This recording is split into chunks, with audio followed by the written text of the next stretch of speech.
Hello, one and all, and welcome to this live video review. This is going to be our thoughts on tonight's episode of WWE Smackdown, the debut episode of Smackdown on the USA Network. And for this live video review, I have a special guest with me.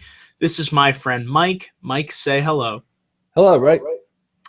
Thank you for joining us, Mike. We really appreciate it. So, yeah, what can I say? SmackDown tonight, it was actually watchable. I enjoyed the 2 hours, and it felt like WWE actually tried to put some effort into a show that has been severely lacking for many years now. Right. So I enjoyed tonight's episode of SmackDown. Hey, we have one viewer. Hello. Thank you for watching.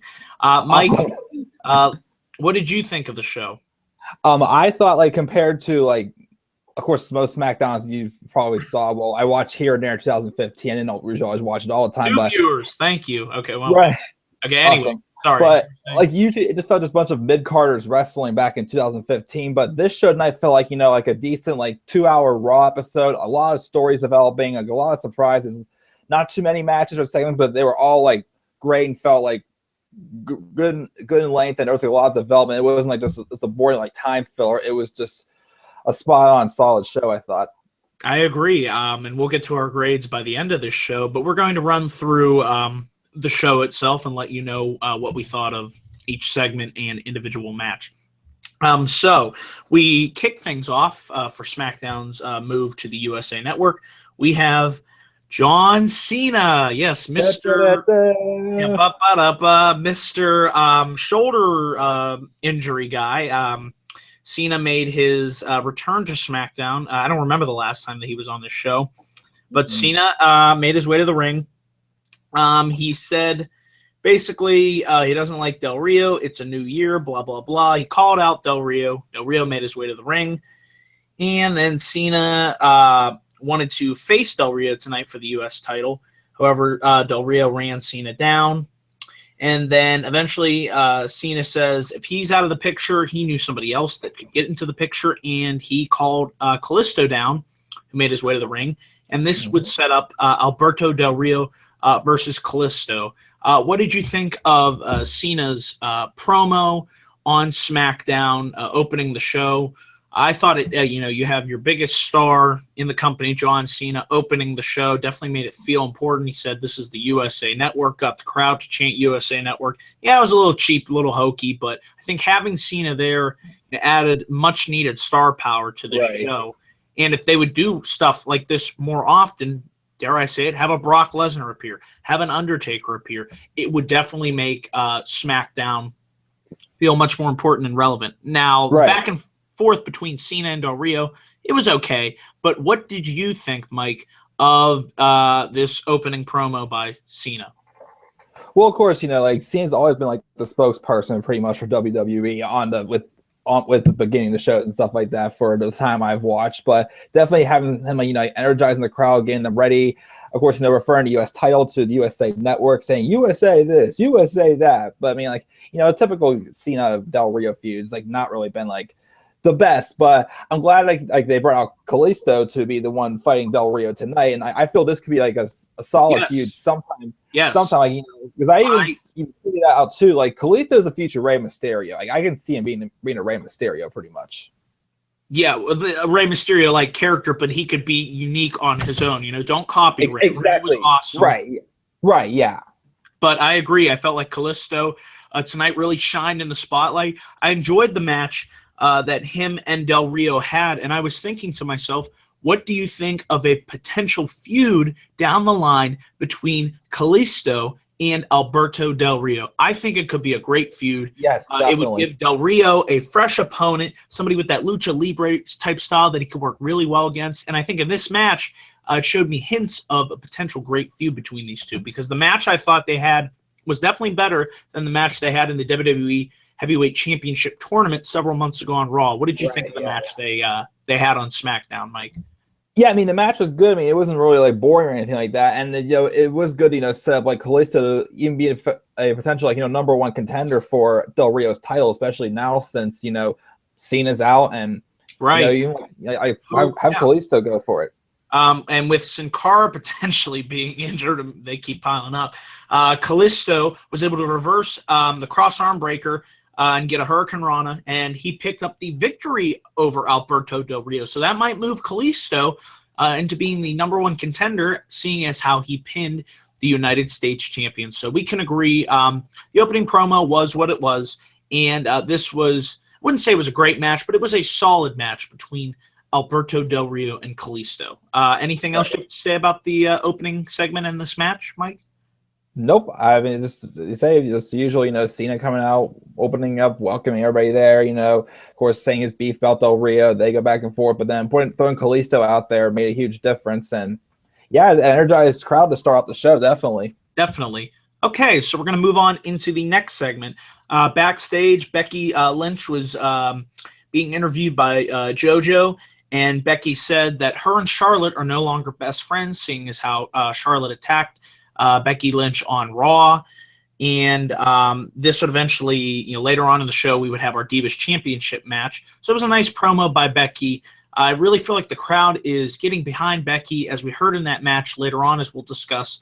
The crowd was on Becky's side. So, but I like this promo from Becky. So with that, we move on to the Miz TV segment. The Miz came out. Yeah. What can you say?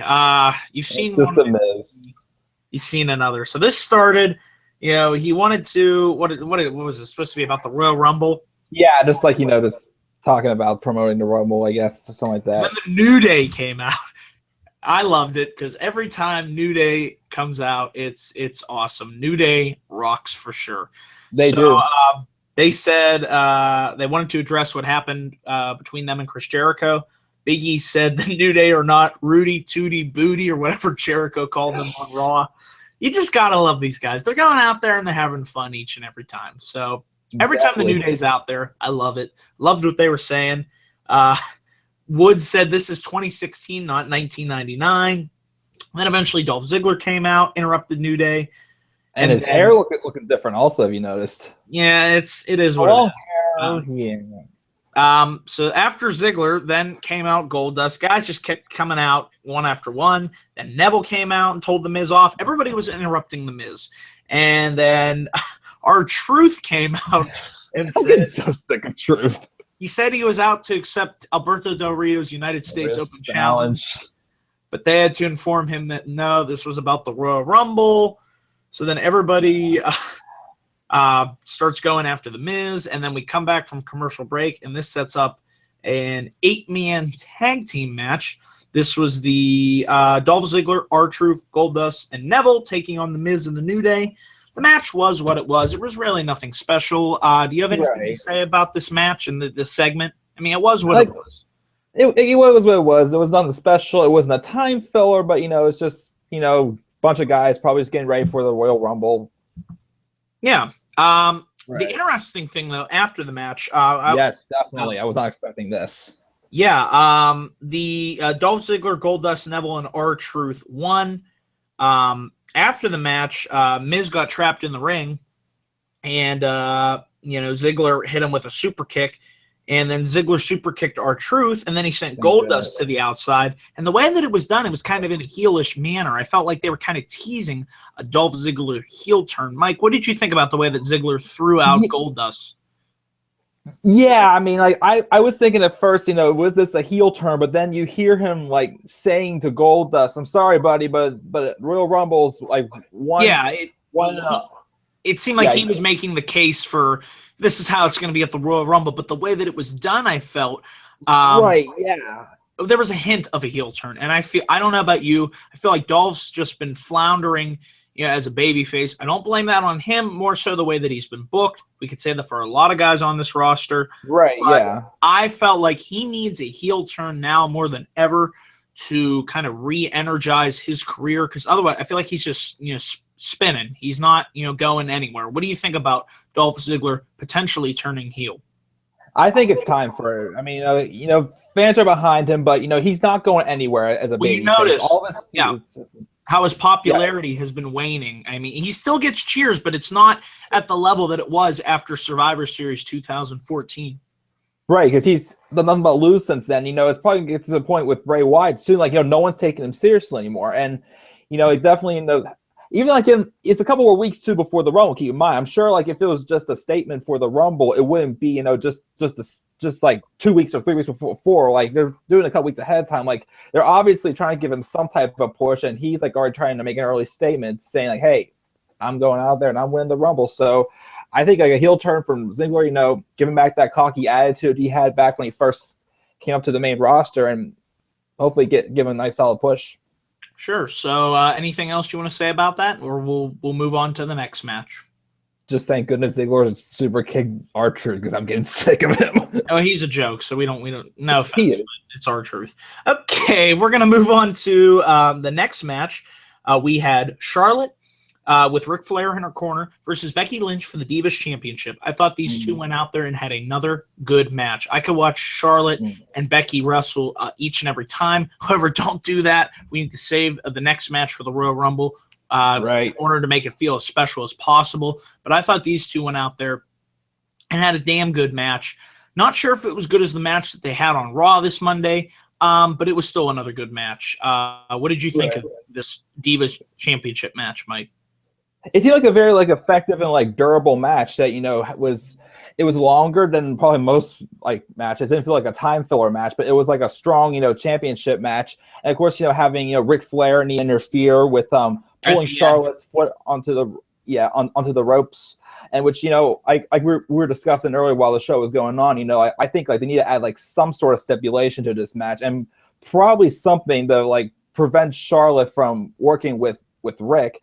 That's going to, I make a difference and have Becky state her give point. Becky a greater opportunity to win the Divas Championship, because as Lynch had Charlotte tapping, Ric Flair put Charlotte's foot on the rope, and then Lynch began to argue with the referee, and this led to Charlotte rolling up Becky from behind. Charlotte picking up the victory with dirty heel tactics from both herself and her father. So it further creates animosity building between Becky and Charlotte. They were friends, and now they've split. And I definitely see them having another match at the Royal Rumble. And like you said, I feel that there needs to be a stipulation added to this would be their third match, I believe. I feel like you could ban Ric Flair from ringside. That would definitely make sense, seeing how he's gotten involved in these matches over time. Another idea I feel would be possibly maybe a no DQ match or a last woman standing match. Could we please do something different with the women and give them the opportunity? Because I know if you give them a stipulation, make it a different match, up the ante. That's what I love about NXT so much, is they have their first single. They would have a singles match, and then for the next match, they would add a stipulation. So I don't know how you feel about what I mentioned there, Mike, but I definitely hope we see a stipulation added to their match at the Royal Rumble, because we're pretty sure they're going to have another match. Right, but nothing is I say just banning Ric Flair from Rick's side, that would be kind of cheap though. Just that's definitely a little more than just that. Something else. Yeah. Something else. So good. Actually, I think that was it actually, but yeah. Okay. Anything else you have to say about this Divas Championship match? But I think definitely though it shows how Becky Lynch is testing the waters pretty much on Charlotte right now, and I think that's what's going to keep this feud really strong going into their match probably at the Rumble, and then also for the Divas, I think keep having everybody just turn on each other. Even though she's injured, one more move they should do before Mania is turn Sasha Banks' face. Sasha Banks injured. We don't know how long she's going to be out for. Let's hope she is back for WrestleMania, because I want to see a match that I've been waiting for, Sasha Banks versus Charlotte. I was hoping that I just felt like they were going to have Charlotte feud with Becky and then go into that feud with Sasha Banks at WrestleMania. So as you were saying, Mike. Yeah. Or that, or the only other change to make to the Divas division right now is turn her face. Yes, and Sasha, yes. Either have her and Charlotte at WrestleMania for the title. Triple threat. Her, Becky, and Charlotte. That, or I was also thinking, make up for the terrible taste of putting that Divas Revolution by SummerSlam. Make it more of maybe a battle royal for the title. As Stephanie said when it first started, who's going to take on it? Yeah, the problem with a battle royal is we've had that in the past. I would prefer either a triple threat or a singles match. Mike, the last time we had a singles match at WrestleMania for the women's championship was at WrestleMania 22. It was was it Mickie James versus Trish Stratus? My memory serves me correct. So it's been a long time. We've seen battle royals before. I feel like that would be just doing the same old shit. You know what I mean? So that's why I'm kind of down on that idea. I want to see a singles match for that title. It needs to happen at WrestleMania. Okay. Yeah. So we're going to move on. We had Kevin Owens. He was making his way to the ring for his title match against Dean Ambrose. Renee Young interviewed him, and Owens pretty much said he's going to, Ambrose is like a cockroach, and then he's going to stomp on him and just, beat the living shit out of him pretty much, and then he's going to get back his Intercontinental Championship. You got to love Kevin Owens. He's freaking awesome. He's just a great heel, and I hope they have big plans for him heading into the Royal Rumble. Good promo by him. And then we have our main event match for the Intercontinental Championship. Kevin Owens versus Dean Ambrose. Another solid match between these two guys. They really took it to each other. And, they really gave us another good match for that Intercontinental Championship. Been enjoying the feud between these guys. And in the match, I liked how Owens mocked Ambrose getting, stopped. How he does that reverse with the clothesline. rope. Yeah. And that's classic. That was different. I've never seen somebody mock that before. That's what a heel does, and then he just gets that. That's how you get the heat. So him and Ambrose had a good match. I liked when Ambrose dove over the top rope to take Owens out, and then they went over the announce table. That was another good spot. And then the match would eventually be counted out, and these guys would eventually brawl into the crowd. It was a hard-hitting brawl. They went up on the stage. Ambrose dove off the stage. Then he took a railing, and then Owens hit him with what looked like, I believe it was a laptop or something like that. And then they got up on top of these crates, and Owens went to hit the powerbomb on Ambrose, but Ambrose countered with a back body drop. Looked really sick. These guys are going at it. And then Ambrose drove Owens through the table, and that's how we end SmackDown. Mike, what did you think of this match and the ending? Because I thought it was really, really good. The ending, yeah, definitely. It was different for like a SmackDown. Usually most SmackDowns, it's a tag match that nobody cares about because you've seen it 10 million times. Right, and it's just, okay, let's see how it goes. Then it has a resolution, but it doesn't, build up any momentum. Like this one, like you said, it ended, with no result pretty much, but it's what it needed for at this point in their feud if you wanted to continue this on to the Rumble. And as I said, like maybe set up tease like a stipulation, like a street fight or something like that. Because I feel the way this ended tonight, they definitely have to have another match. And the new SmackDown announcer, Mario Ranallo, I'm sorry if I mispronounced that. He was awesome on commentary. I'll get his name right eventually. I thought he made a great difference to the show. He made, the Intercontinental Championship seem that much more important. He said, this is an important championship. And I thought he was, he did tremendous on his first night as a commentator. Definitely a much needed replacement over Michael Cole. Not sure if he had Vince yelling in his ear, but what did you think of Mario Ranallo? Yeah, like I definitely liked him a lot. Michael Cole, like as I said before, like even as like a main announcer, like a guy who's talking about everything. Good. I've heard Michael Cole be good, but the way Vince is producing him in his earpiece, I mean, that's what you get on Monday nights. Who knows? He could be he's getting sick of him too, and he's not gonna like doing his job because of that. But get a fresh face in there, see what he can do, and give a different energy. And I think that was definitely a good move. But commentary was good tonight, and I liked seeing Jerry. He was kind of healing it up tonight. The King was coming back. I mean, Jerry the King Lawler for years was a great heel commentator, and then they eventually turned him face. He kind of slowly transitioned to that over time and kind of became a parody of his former self because he was one of the best, heel commentators. If you go back and watch, old WWF, programming, him and JR were awesome together. And I liked how he was healing it up tonight. I definitely noticed that. So that commentary was good tonight. Wow. How awesome is that? Big difference from usual. Half the time they're just talking about other crap. It's like shut up about the match. Yeah, Twitter and $9.99 and all this plugging. Instead of the note cards, call the match. That's what commentators are supposed to do. But I can make a whole video on that ranting. But anything else you'd like to say about tonight's show?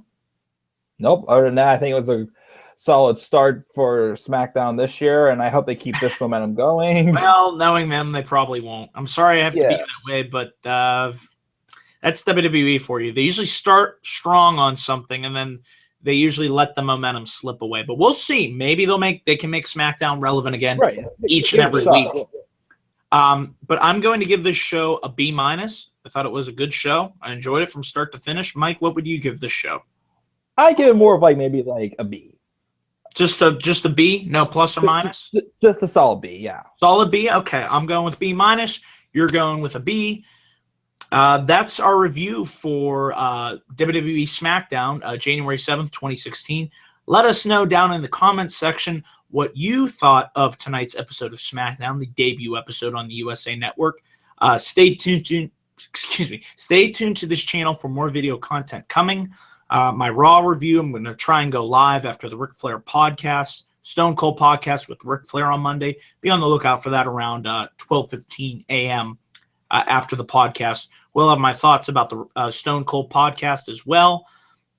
Anything else you'd like to say, Mike? Would you like to get a plug in for your channel? You're most certainly welcome to.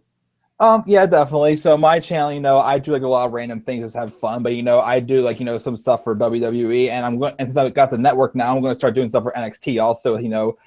Random match cards. I usually the week before a pay-per-view, I like to make my own show. I talk about top my 10 things on my mind about the company. So stay tuned and take a look at that. But yeah, just hit me up. The Club of the Man 1993. And there you go, ladies and gentlemen. And with that, we are out. Peace. Peace.